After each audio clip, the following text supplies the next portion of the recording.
The word master, or mentor in Japanese, has various different translations. But over here in the West, its most common is sensei.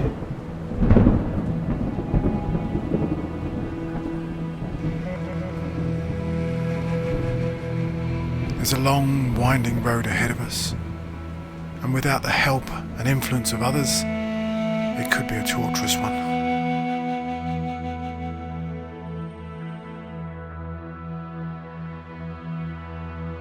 Having studied the art of the samurai and watching The Karate Kid more than 12 times, gave me good understanding of how important a good sensei is. Wax on, wax off.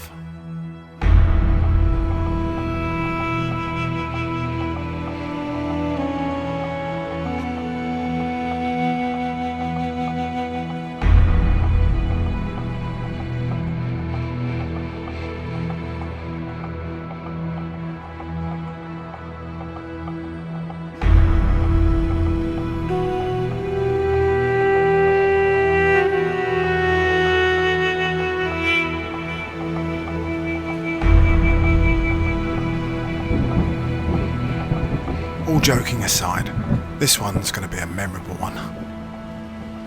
But before we go any further, let's take it back and show you how it all started.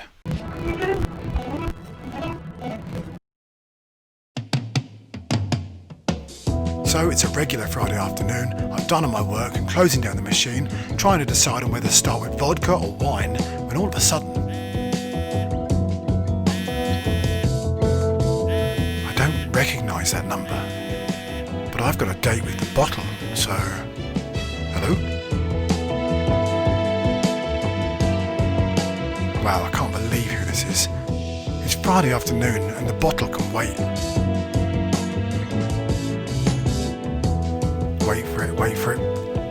That face of a small child at Christmas. Where's he going? Dad, where are you going?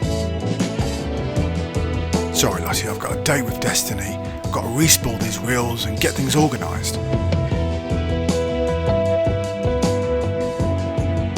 All of a sudden, the house is filled with this bustling energy. I'm going fishing, yes! Sorry for the smell of fish, Jane.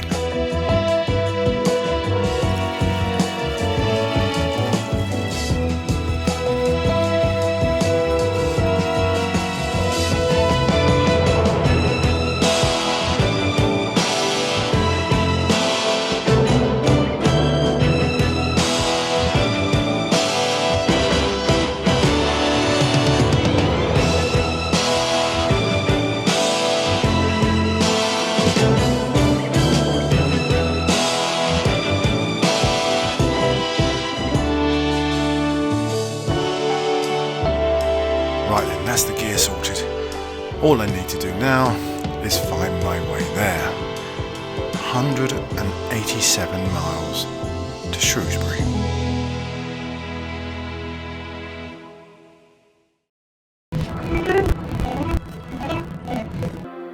Right then, where were we? Oh yeah, in the clouds, yeah.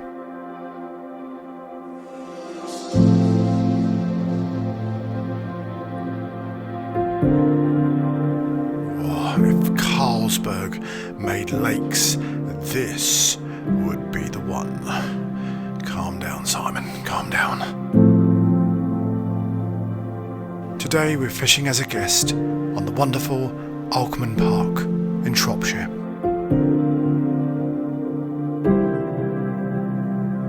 Now, any good student knows in order to learn or develop, you have to put in the time and do some research.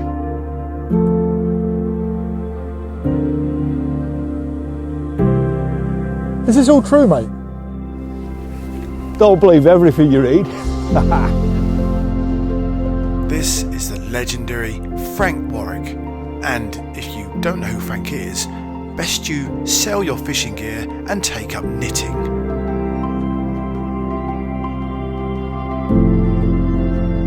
I can't think of a better sensei than Frank. He's got over 50 years of angling experience and is a font of knowledge.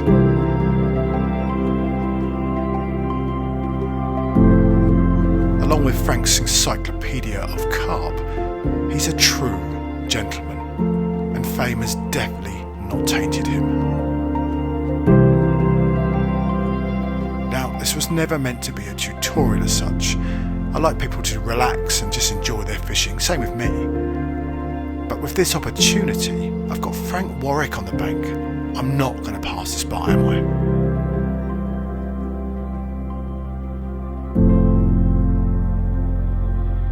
The days passing so quickly, and we're creeping into bite time. Whatever techniques I adopt from Frank, I need to apply it to my fishing now.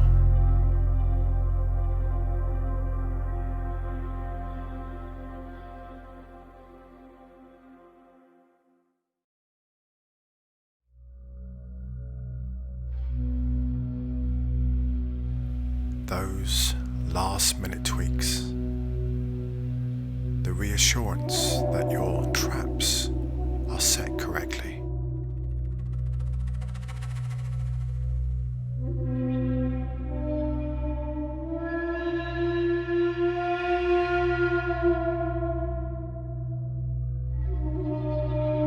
It's a warm, clear evening with a light breeze. Perfect conditions. Oh, to spring those traps tonight. How incredible would that be?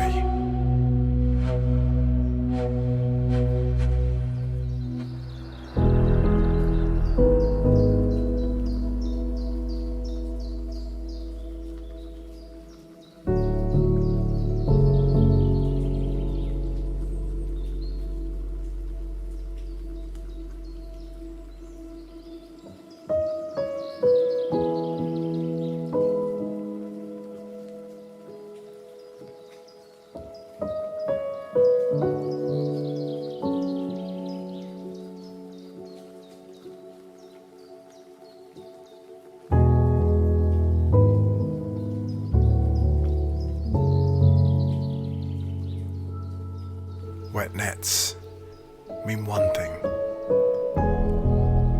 We had a fish.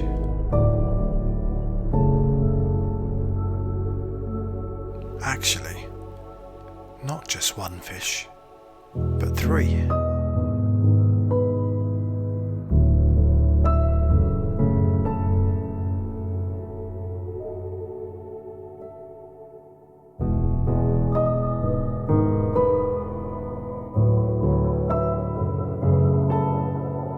Both Frank and I have caught, and no matter how big these fish are, they're a welcome prize for anyone.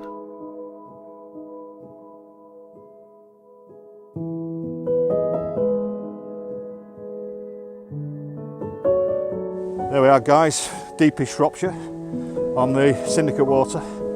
It's only a very small fish, but nice welcome start.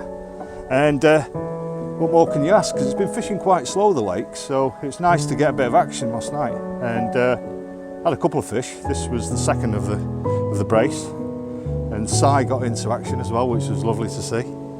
So yeah, nice little start. Hopefully some big ones to come. Who cares about the size of them when they look like this? What a stunner. There we go, guys, look at that for an absolute wowzer of a fish. It's only a small one, but my God, what a beauty. I think you can't ask for a nicer looking fish than that, really. Beautiful. Came about 3 o'clock in the morning. Early for the bites that you normally get. Normally it's between 6 in the morning, I would say, maybe 5, and then 10 o'clock. So with them coming early, I think there's a chance that they're starting to feed properly, so I think we'll have some bigger fish tonight with a bit of luck.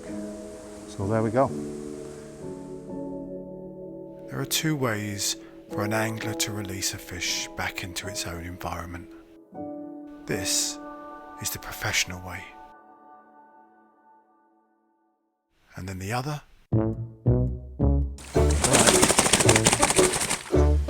Yeah, but it is a very beautiful, whoa, little Shropshire mirror. Just got to be careful not to lose the fish.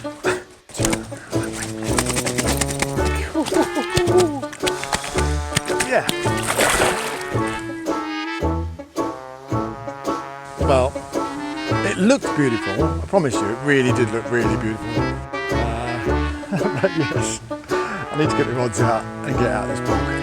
Catch you in a minute. So glad I'm not related to you. Oh.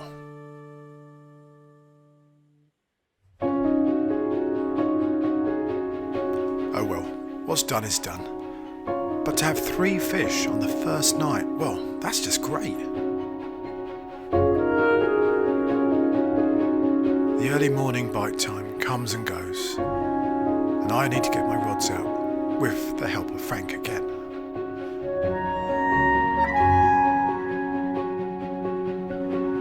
Now, I know using a bait boat is cheating a little, but I'm fishing at range and in snags, and I definitely wouldn't reach it with my cast. Ha, imagine just dropping the bait and then it just went off. Wouldn't that be funny? Ha, really funny.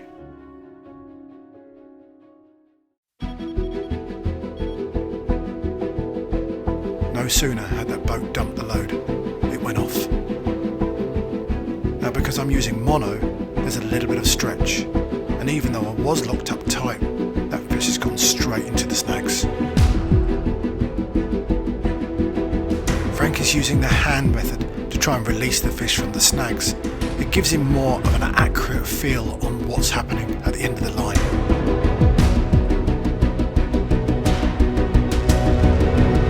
Amazingly, Frank's released the fish, but as soon as I lift the rod up, he's back into the snags again.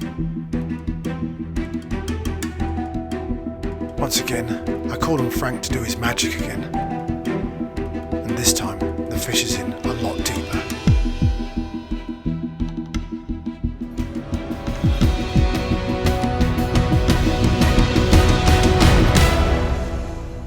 It can be hard to lose a fish, but that is fishing.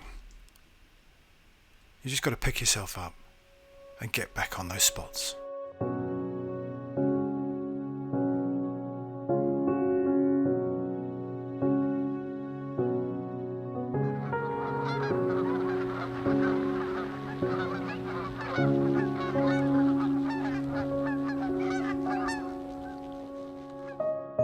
The rods are back out on the spots, and I'm hoping for a lunchtime bite. Well, whilst we're waiting, why don't we go and have a chat with Frank? And where is Frank anyway? He might be having a poo. Well, we're just going to have a wander over. You ready? Yeah. Okay, let's go.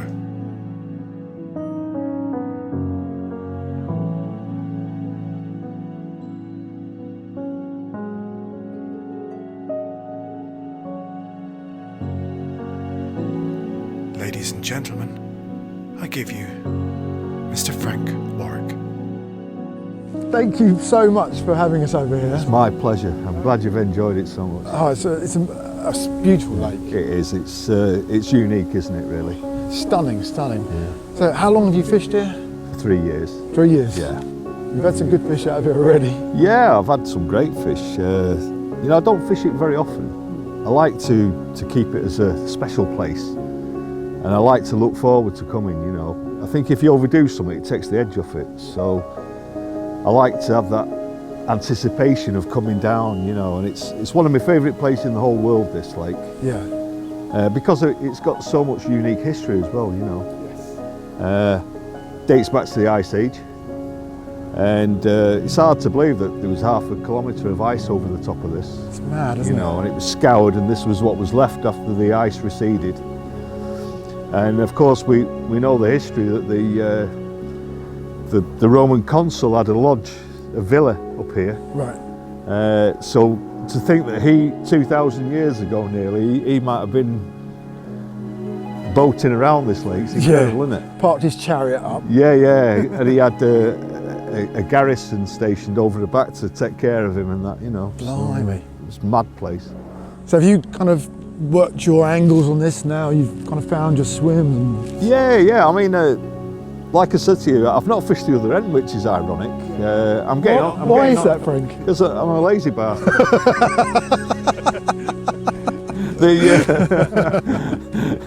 I'm being truthful.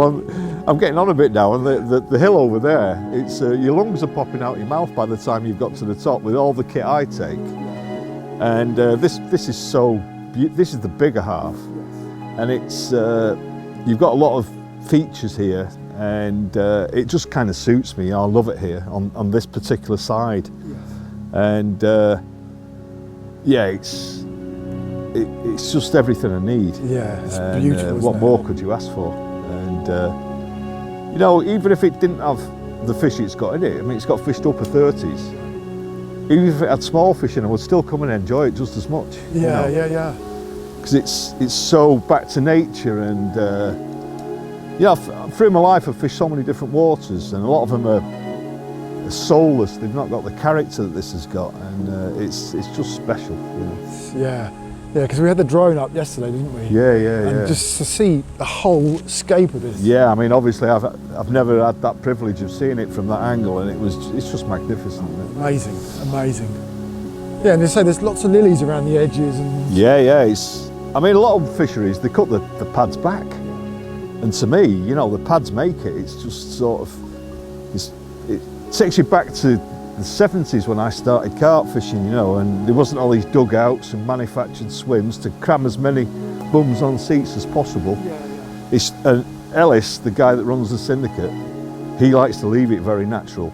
I mean, he's made boards to get access to the angles that you need, but he's not got all massive shuttered dugouts and buns everywhere and that, and you know, makes it for me. yeah, it's a beautiful place. Yeah, I mean, to see your face when you arrived and first seeing it was special. You know, it's the same impact as it had with me. Yeah. I mean, that's the thing, is I think when, you know, coming down from Essex, it's quite flat down there. Yeah. And just to see some movement in the land. Yeah. Oh, just stunning. Yeah. But the trees here, I mean, they must be, you know, super old trees. Yeah, the one on the other side, the big oak, it must be best part of 500 years old, I think. And the trunk on it's, you know, more than 15 feet across, I think. It's ridiculous. Yeah, and the wildlife here, I've just, you know, been astounded by the, you know, various the kingfishers here and the buzzards and kites. And Yeah, I've seen hobby hawks on this place as well. Yeah. And that's amazing. yeah. It's kind of one of those things that normally I'd just get my long lens out and go birding, but actually we've had a bit of action as well. Yeah, we have. We've had 5 bites so far, haven't we? That's amazing. And you were amazed, weren't you? We put a rod back out this morning, and it literally went within seconds, didn't it? Yeah. Caught us by surprise. It did. We lost that one, unfortunately. Yeah, but, you know, yeah. Well, you know, you win some, you lose some, and that's fishing, as they say. But so this is kind of like one of your waters yes, that you're fishing at the moment. Yeah, I don't normally fish syndicates. I used to fish a lot of the day ticket waters, and not particularly a bounty hunter. You know, I don't fish specifically for target fish. I like it if they come along, but I'm fishing another mere in Cheshire. I can't name it. It's a bit special, and I don't want to get too many people sort of prying about it because it's a private syndicate. And I've had a great time on there recently. I've just gotten that this year, and that's been superb. And so between here and there, I've got everything I need at the moment. Right. And So you've got your years of experience. yeah. And one of those things I kind of thought I sort of want to sort of talk to you about is, you know, how carp fishing's evolved and changed, and has that changed the way that you fish with the sort of trends and stuff? I suppose I'm a bit of a dinosaur, really. I mean, we've been using a bait boat for some of this session, and I was old school, really. I was against using bait boats, and my 2 sons, the young, you know, in the early 20s, and they said, "Dad, you're a dinosaur. Why not embrace some of the modern technology?"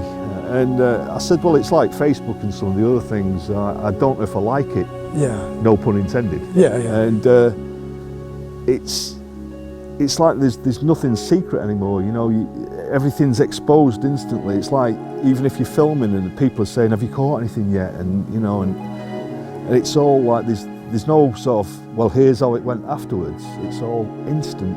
Yes. Yeah. And measuring the distance you're fishing, I still get these young guys coming up and say, "How many wraps are you fishing at, mate?" And I'm like, I like to talk in distances. You know? Yeah. I know it's not as accurate, but I still like that. And you know, I have to think about the wraps and think, yes, that's how many yards is in a wrap.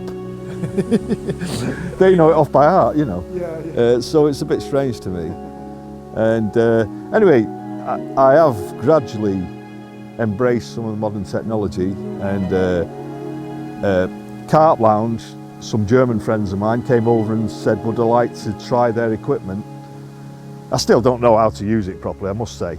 You know, there's that many switches on it and everything. I'm thinking, what the hell do I do now? And You seem quite adequate to me. yeah, it might help if I read the instructions. And but yeah, I mean, I'll very occasionally use them. A lot of waters that I fish, they're not allowed. You know, Prince Albert's a club where it's the biggest club in Europe, 9,000 members, and they own a lot of the waters in Cheshire and the surrounding area. And bait boats are not tolerated, you know. So I never had a need for one really, because there was always a decent caster. But there are instances like, you know, where you're fishing to far off marks and you want to be super precise. I mean, this place is quite deep in places. And when you come up to the pads, it's a sheer drop. So if you clipped up, you get the bounce back, and you're dropping yourself off the shelves into deeper water where you don't generally get bites. Yeah. And the boats enable us to bait accurately and get really tight on the shelves, so it is a huge advantage. It's almost cheating, you know, but if everyone else is doing it on the water, you kind of think, well, do I join them or do I stick in the past? But I still enjoy the casting aspect. I can't get away from that. It's, you know, it'll always be the case. Yeah. I mean, even like this morning, like as you were kind of driving the boat out, you could see the fish, and like, I mean, we saw the fish and then had that. Yeah, well, I said to you, didn't I? I said there's some big symbols there, Si. You definitely got carp on the spot, and that bite was literally what, 30 seconds. Yeah. Amazing. Because this place isn't a pushover.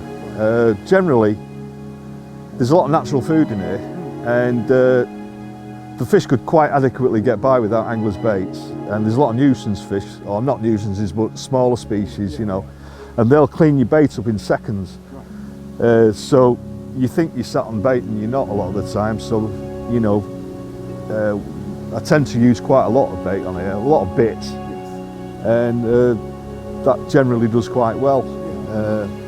Yeah, because you're using just crushed up boilie. Corn. Yeah, I use chopped boilies. I use the crusher, and the big one, the Ridge Monkey one. What a piece of kit that is. I use that regular. Yeah, it's awesome. It almost seems a shame for someone to go to the trouble of making perfectly round boilies to put them up.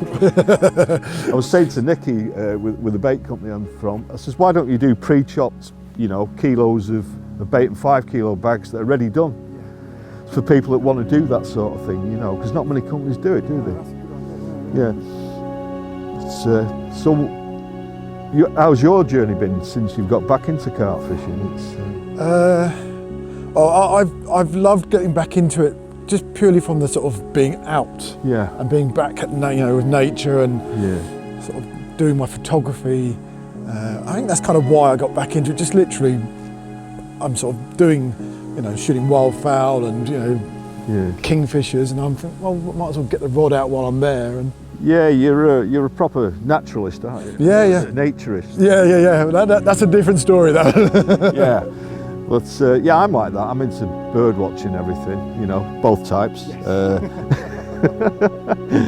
Preferably the feathered sort at my age. Leads to far less trouble. And yeah, but you're a natural twitcher. I am. Yeah. And it's what better place to come than this? Well, that's it. Yeah, I say normally I'd sort of turn up and, you do that kind of the usual thing where you walk the water and although we haven't done it this time, we kind of had the swims ready. Yeah. Because there's not so many swims on here, we arranged with Ellis, the owner, well, the guy that runs the syndicate. He said, listen, if you want to do something like this, we'll secure a few swims for you, which was very good of him. But it's generally I would walk around and look for the fish and do all the format. But here I know it so well. You're never far from them. So rigs wise here, I mean, I've been sort of privileged to use a couple of your rigs, and had runs on them, and so just tell us what you've been using and how you've been using it. Well, as you know, I asked you what size leads you use, and you generally use 3s, that sort of size, 3.5s, which is common with a lot of anglers. I understand that, and they kind of match the lead size to the test curve of the rods they use. So most anglers don't go beyond 3.5s, whereas I use it as a sort of technical edge to hook the fish, because we're using self-hooking rigs. You're not actually striking, as we know, so you're at the mercy of the mechanics of your rig working for you. And what I've found is the heavy leads, I always used to do this test actually, it was quite funny. I'd get a range of the same rigs, attach a range of leads from 1.5 ounces up to 5 ounces. Right. And I'd pick them up on my fingertip, each one in turn, gradually increasing with the load. So I'd pick up a 1.5, you can flick your finger and get it off easily. 2, easy. 3, easy. 3.5, relatively easy. A 4's getting more interesting. You pick up a 4 on your fingertip, and it's not going in beyond the barb if you're using barbed hooks, and you can shake it off. You get a 5 on there, and it's hospital. Yes. It's gone in beyond the barb, so it stands to reason if you're using the correct length of hook length, which is super critical, you want enough hook length for him to be able to suck it in, but no head movement. So that's another story. It's about judging the right length of hook length for the strata you're fishing.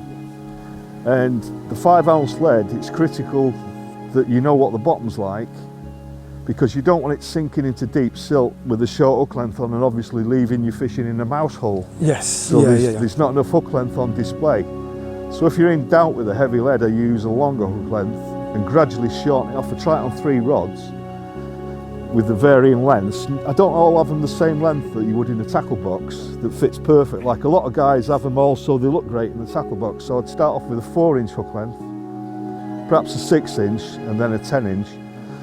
And ring the changes. If you're getting the baits back tainted, you know that the short hook length's too short and it's taking the bait into the silt in the bottom. If you get them back looking good, and also if you're not struggling to unplug the lead, you know you're on reasonably firm ground, and you can get away with shortening the hook length down appropriately. So it's all them factors, and basically I weigh all those things up on the venue I'm on. And I know on this place, even though there's an element of silt, in most places you can present with say a 5-inch hook length, and that's the optimum length to get the most takes. With a heavy lead, drives it in beyond the barb when they move the head, and you're in business. And as you've seen, it works. Yeah, definitely. When I've used the lighter lead, I've had a few bleeps. I have had takes on it, of course I have, but the percentages don't swing in my favour, so the heavier leads are doing it for me. Right, yeah. You know, I've had so many instances where I've shown guys, your leads are too light, and he says, well, I'm using a 3.5 and I've got a 3.5 pound test curve rod. I says, guys, a 3.5 pound test curve rod, I was using method feeders on Active Benel once, and I never realised how heavy they were. They were like cricket balls. And sometime later, I weighed those methods fully loaded and they were 12 ounces. Oh, no, blimey. So you'd be amazed at what a decent rod can cast. Yeah. So I'm using it, even if I'm fishing the margins, I'm using heavy leads. Or you can go the other way and use an ultra light lead. And that also disturbs the fish because there's nothing for them to use to, you know, it's almost, there's nothing there. And if you use it running, even more so. And your hooks are super sharp. Yeah, well, I have a couple of friends who own I'm not product placing or naming anything, but there's a guy called Lee Byron, and he has a company called Rigget, and I can sharpen hooks very well, but Lee's an engineer. And there's a number of these companies out there, you know, so, but a lot of people say, oh, they're too sharp, you can bend the points, but Lee does them so that they're ridiculously sharp. Yeah. And I swear by that. I mean, that's the most critical thing along with your bait, and obviously with the position you're fishing, because you're expecting it to all work for you. And if you've got hooks that are not as sharp as they should be, the fish can get away with it. So, super sharp hook, and people go, oh, but you can take the point off. Well, I have several rigs made up at all times, and it takes seconds to change the rig. Yes. So you get guys spending hundreds of £700 on a bivvy, £1,000 on the rods, £700 each for, you know, the top reels, and then they're skimping on hooks. It's ridiculous, you know. So maybe it works out £1 a hook. So what? You change the hooks religiously, and that's how I see it. It's false economy to mess around. Yeah, it's fun, isn't it? It's why go that percentage, not go that extra. The old 9 yards. Yeah. So it's attention to detail that's a matter of fact to me, because I think, you know, you spent all the time and anticipation and waiting to go to the lake or the river or wherever you're fishing and do your thing. Well, why not have the best possible chance while you're there? You know? I mean, I quite often get the tips bent over with the super sharp hooks. Doesn't matter, you know? We've met in the shows and and you know, our paths are crossed in brands, and I've always thought that you are one of the nicest people, as in you kind of give back, and you know, you'll do interviews and you'll shake hands with everybody. Does that come naturally? Yeah, I'm very approachable, you know. I'm not a secretive sort of guy.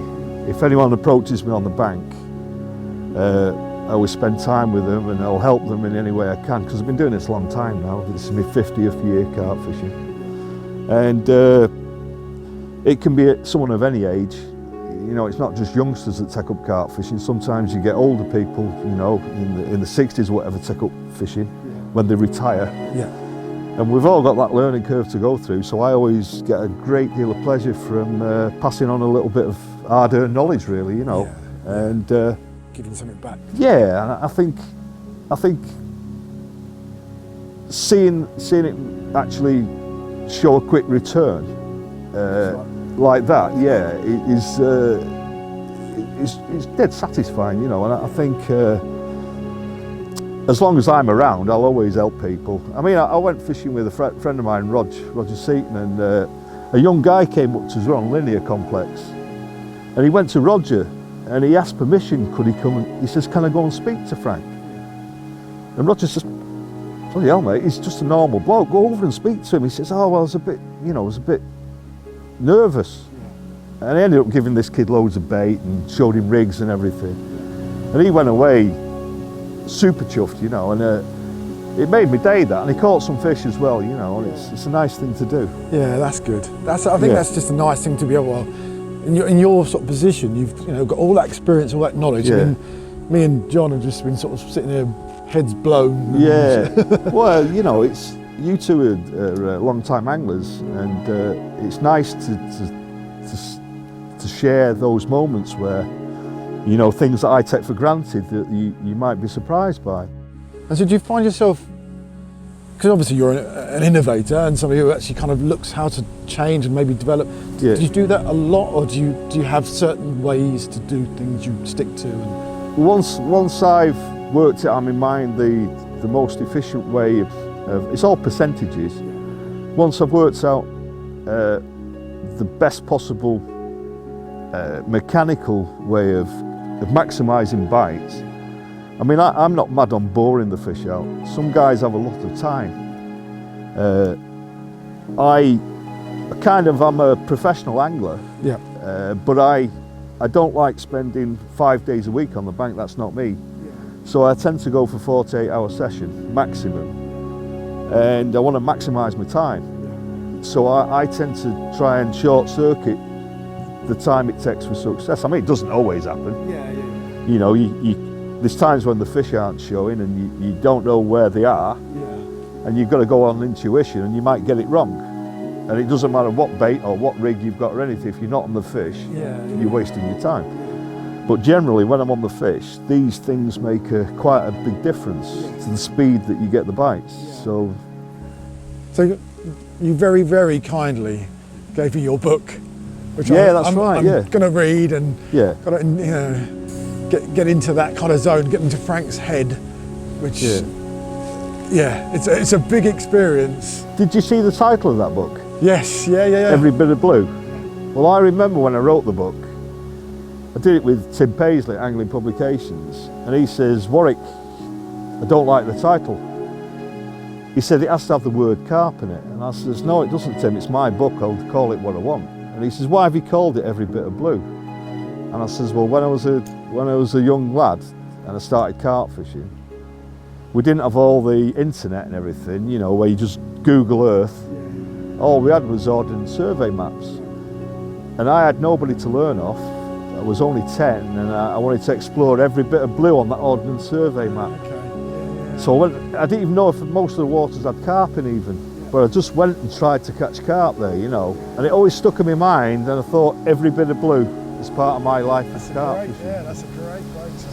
Yeah. Oh, that's awesome. Yeah, I shall definitely give it a good read. Yeah. There's quite a lot of humour in it as well, you know, because I like having a laugh, and so there's a lot of stories in there and technical stuff as well. It's just a mixture of things, so it doesn't get boring. You move from one thing to another, you know. And I think it's how it should be, really. Yeah. Well, we've got a few more hours here left, so I think we've kind of got everything set, haven't we, now? Yeah. And I suppose it's just a case of sitting and waiting. And yeah, I mean, despite the losses, I think we've done okay for a relatively short session, because we've only just done about 36 hours, haven't we? Yes. Five bites is very good for it. Yeah, definitely. Yeah, I mean, taking all that knowledge and actually, well, I mean, the leads thing was the big one for me. Yeah. And obviously, you know, how you use your rigs and just, you know, being able to coming back into fishing and trying what I'd originally done, and it has worked in some ways, but but I've always, and everybody is always wanting to develop, and I just think that, you know, having that, well, somebody like yourself, and I know there's a lot of good guys out there who want to share that information, but, absolutely. You know, I think it's a case of just sitting and listening and taking as much as you can.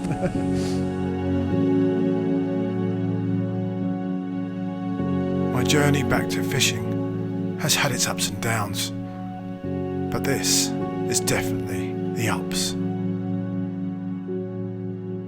One of the core elements to self-development is choosing the right teacher and being able to listen and adapt.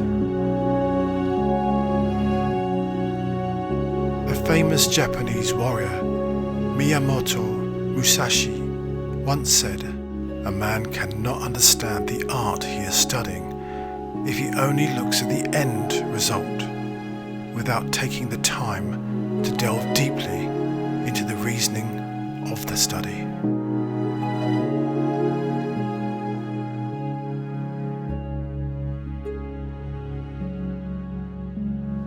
Arigatou gozaimashita, Sensei.